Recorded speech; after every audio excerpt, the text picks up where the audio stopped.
Ladies and gentlemen, let me start with this question. Are you busy being accessible, or are you busy being valuable? Because there's a big difference.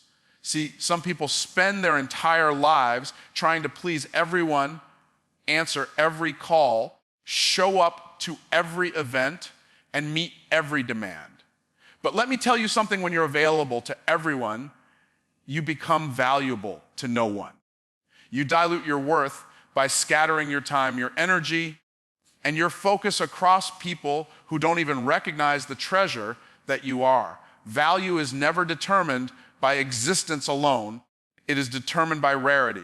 The reason people pay thousands of dollars for a diamond and only a few cents for a rock is not because both don't exist. It's because one is everywhere and the other is scarce. Now let me ask you a hard question. Have you made yourself common? Have you made yourself so available, so predictable, so accessible that people no longer see you as valuable? That's the trap too many people fall into. They think that by being everywhere, saying yes to everyone, showing up to everything, they are increasing their worth. But in reality, they are lowering their stock, because when people can get you anytime they want you, they stop appreciating what you bring. Let me put it this way: gold is hidden in the earth, oil is buried deep underground, and diamonds are locked away in rock. You don't find treasure sitting on the sidewalk. You have to dig for it, work for it, sacrifice for it. That's why it's valuable. The same principle applies to your life. When you position yourself like treasure, people treat you like treasure. When you make yourself too common, people treat you like a trinket. Your time, your wisdom, your presence, these are not cheap commodities. They are assets, and assets increase in value when they are not oversupplied. The hook here is this: you're not overlooked because you lack talent. You're overlooked because you lack positioning. If you want people to recognize your worth, you must stop scattering yourself and start stewarding yourself. Think of the difference between tap water and bottled water. One flows endlessly for free. The other is packaged, positioned, and valued. The water is the same, but the positioning changes the perception, and the perception changes the price. Every person who has ever elevated their life understood the principle of rarity. They didn't just give their time to everybody. They didn't just allow their energy to be drained by anyone who demanded it. They created access points that required effort, commitment, and respect. If people can get you without any investment, they won't value you with any investment. That's why you must guard your presence. Not everyone deserves access to you. Not everyone should get your energy. Not everyone should be allowed into your space. Here's the truth: the rarest thing about you is not just your skills, not just your knowledge, but your very existence. There will never be another you. So why are you selling yourself at a discount? Why are you giving away what is priceless for the price of being liked, being included, or being accepted? Stop chasing validation and start commanding respect. When you operate with rarity, people will lean in, people will pursue you, people will invest in you because they realize they can't get what you bring anywhere else. So the next time you feel tempted to say yes to everything, remember this: what's everywhere is cheap, what's rare is priceless. Position yourself like treasure, because treasure doesn't chase, it gets chased. Respect is not something you can demand with your voice, it's something you command with your presence. Too many people spend their lives asking, even begging, for respect from others, but the reality is respect doesn't come from what you request, it comes from what you allow. If you make yourself available to every distraction, every conversation, every environment, and every invitation, you're teaching people that your time and your energy are cheap. And when something is cheap, it is treated carelessly. Respect begins where boundaries are drawn. Without boundaries, you can't expect honor because you've shown others you don't even honor yourself. Think about it. When you walk into a bank vault, you don't just swing the door open and walk in whenever you want. There are codes, keys, and procedures. Why? Because what's inside is valuable. But when people can walk into your life without knocking, without qualifying, without proving they belong in that space, don't be surprised when they track mud across your floors and handle your presence carelessly. You are the vault, but if you live without boundaries, you've left your door wide open, and now you're wondering why your peace, your energy, and your purpose keep getting stolen. The hook here is this: people don't respect what they can overuse. They respect what they can't misuse. Boundaries are not walls to keep everyone out. They are doors that determine who gets in and how. When you say no to things that don't align with your assignment, you're saying yes to the things that actually build your destiny. Every time you protect your time, every time you protect your focus, every time you protect your energy, you are increasing your value in the eyes of others. Let me ask you a question. Why is it that the busiest, most successful people seem harder to reach, yet when they speak, people hang on every word? It's not just their success that creates that response, it's their boundaries. They've taught the world that their time is not for everyone, and because of that, when they do show up, their presence carries weight. Meanwhile, the person who is always available, always answering, always saying yes, gets ignored, overlooked, and undervalued. The difference is not talent. The difference is boundaries. If you want to command respect, you must first respect yourself enough to set limits. That means you don't let people waste your time, you don't let people drain your energy, and you don't let people treat you like an option. You are not an option, you are an opportunity. And opportunities must be qualified for. When you teach people that access to you requires responsibility, they begin to see you differently. They don't just take you for granted. They begin to appreciate you because scarcity and boundaries create honor. So here's the challenge. Stop blaming people for not respecting you when you haven't respected yourself with boundaries. Stop pointing fingers outward and start looking inward. Respect is not taught by what you preach, it's taught by what you permit. And the moment you decide to enforce your boundaries, you will see a shift. People will begin to approach you with caution, with honor, and with seriousness because they realize they can no longer access you without intention. You don't get paid for your availability. You get paid for your value. That statement alone should cause you to stop and think about how you are spending your days, because too many people equate being busy with being valuable. But business doesn't equal productivity, and accessibility doesn't equal worth. The marketplace, life, and even relationships respond not to how much time you can give, but to how much value you bring in the time you do give. This is the reason two people can both work 8 hours a day, but one earns barely enough to survive while the other earns enough to thrive. The difference is not in the hours. The difference is in the value attached to those hours. The hook is simple but powerful. You can't attract compensation with availability. You attract it with transformation. The more problems you solve, the more value you create, the more your worth increases. That's why your focus should never just be on working harder, but on becoming better. If you increase your value, your opportunities will expand, your income will rise, and your influence will grow. When you stop asking, how much time can I give? And start asking, how much transformation can I deliver?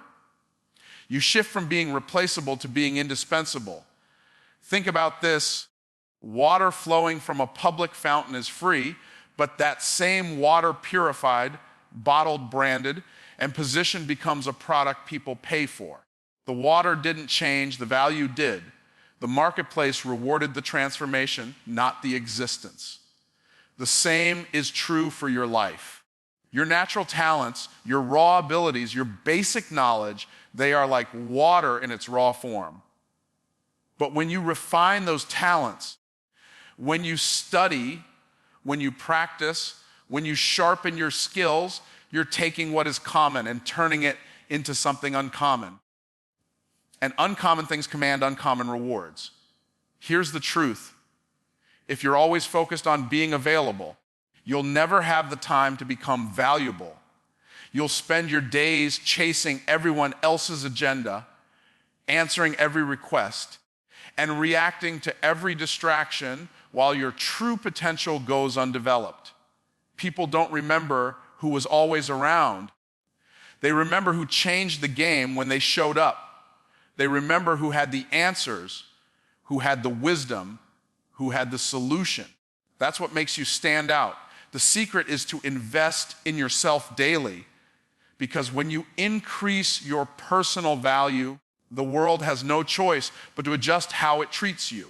Read more, study more, practice more, grow your faith, expand your mindset. Every deposit you make into yourself multiplies the returns others are willing to give you.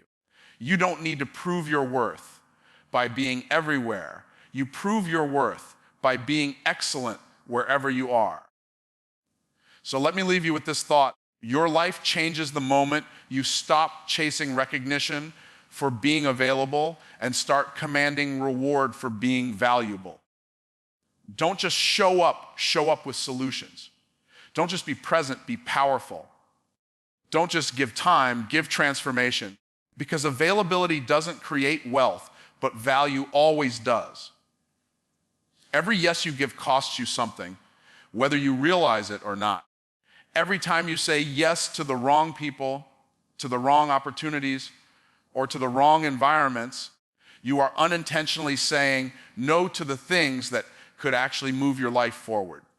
The reason so many people feel drained, frustrated, and stuck is not because they lack potential, but because they have scattered their potential across too many places that don't deserve it. Saying yes feels good in the moment because it pleases others, but long-term it robs you of focus, energy, and alignment. If you want to create a life of value and impact, you must understand that a strategic no is often more powerful than a careless yes. Here's the hook. Every wrong yes becomes an invisible chain that ties you to mediocrity. It keeps you in circles where you don't grow, in conversations that don't feed you, in commitments that drain you. And the tragedy is that while you're stuck entertaining the wrong people, the right opportunities are passing you by. Purpose doesn't chase those who are distracted. Purpose reveals itself to those who are disciplined. If you want to say yes to your destiny, you must start saying no to the things that dilute it. Think about how successful leaders, entrepreneurs, or influencers operate. They are not available for every meeting, every conversation, or every event. Why? Because they know every yes carries a cost. They understand that time is a non-renewable resource, and once it's gone, it never comes back. That means every yes must be evaluated carefully. Will this move me closer to my purpose, or will it pull me further away? Will this invest in my growth, or will it rob me of energy I could use elsewhere? These are the questions that separate those who live in mediocrity from those who live in mastery. Too many people are afraid to say no because they think no will make them unpopular. But popularity is not the goal. Purpose is. It's better to disappoint a few people than to disappoint your destiny. When you finally develop the courage to say no, you reclaim authority over your life. You take back control of your time, your energy, and your direction. Suddenly, Instead of being stretched thin across meaningless obligations, you are concentrated on what truly matters. And concentration is the secret to acceleration. Here's what you need to remember: every yes is an investment. If you keep investing in people who don't value you, in places that don't grow you, and in things that don't align with your assignment, you will end up bankrupt in purpose. But when you invest your yes wisely, when you reserve it for opportunities that align with your calling, you will see exponential returns. So stop being afraid of no. No is not rejection. No is protection. No is not weakness. No is wisdom. No is not closing a door. No is securing the space for the right door to open. The more selective you are with your yes, the more powerful your yes becomes. And when your yes aligns with your purpose, it will move mountains. When you walk into a room, your presence should carry weight. It should shift the atmosphere. Too often people live their lives thinking that just showing up is enough. But presence without impact is emptiness. If all you are known for is being around, you will be forgotten the moment you leave. But if you are known for bringing transformation, solutions, and clarity, people will never forget you. The difference between being overlooked and being valued lies in whether your presence changes things. Here's the hook: presence is common, but impact is rare. Anybody can sit in the meeting, anybody can attend the event, anybody can show up in the conversation, but not everybody can leave a mark. Impact is what separates those who are remembered from those who are ignored. If you want to be valuable, you cannot afford to just fill space. You must be intentional about filling gaps, solving problems, and creating progress. Think about the people in your life who have truly made a difference. They weren't the ones who were just around all the time. They were the ones who said something that shifted your thinking, did something that altered your direction, or gave you clarity when you were confused. That is impact. And that kind of impact only comes when you prepare yourself to add value wherever you go. You can't wait until the opportunity comes to decide to be impactful. You must sharpen your mind, develop your skills, grow in wisdom, and carry yourself in such a way that when you arrive, you don't just bring yourself, you bring solutions. The truth is that the world doesn't pay for attendance, it pays for difference. Showing up is step one, but standing out is what creates reward. If every room you enter feels the same when you leave as it did when you came, you have wasted your presence. But if the room is brighter, clearer, or stronger after you've been there, you have converted presence into impact. That's the difference that makes the difference. Impact also requires courage because it's easier to blend in than it is to stand out. It's easier to nod along than it is to speak truth. It's easier to sit quietly than it is to contribute boldly. But people of value do not settle for comfort. They pursue contribution. They are not afraid to be the one who speaks up, the one who offers a new idea, or the one who challenges mediocrity. Their presence commands attention, not because they're loud, but because they're purposeful. So let me challenge you today. Don't just aim to be noticed, aim to be needed. When people think of you, they should immediately connect your presence with progress. They should know that when you show up, things will not stay the same. That kind of reputation doesn't happen by accident. It happens by discipline. It happens when you prepare, when you grow, when you refuse to settle for being average. Because average is everywhere, but impact is scarce. And the scarcity of impact is what makes it so valuable. Chasing popularity is one of the fastest ways to lose your sense of purpose. The problem with popularity is that it's shallow, it's unstable, and it depends entirely on other people's approval. One day you're celebrated, the next day you're criticized. One moment you're on top of the world, the next you're forgotten. If your worth is tied to the applause of the crowd, you will always be controlled by their opinions. But purpose is different. Purpose is rooted, unshakable, and eternal. Purpose gives you direction even when people disagree with you. Purpose gives you confidence even when nobody is clapping. Purpose doesn't need permission to exist. It simply requires your commitment. Here's the hook: popularity makes you visible, but purpose makes you valuable.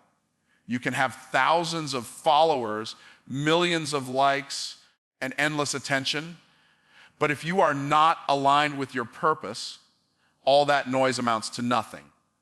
Popularity can put your name in lights, but purpose can put your life in order.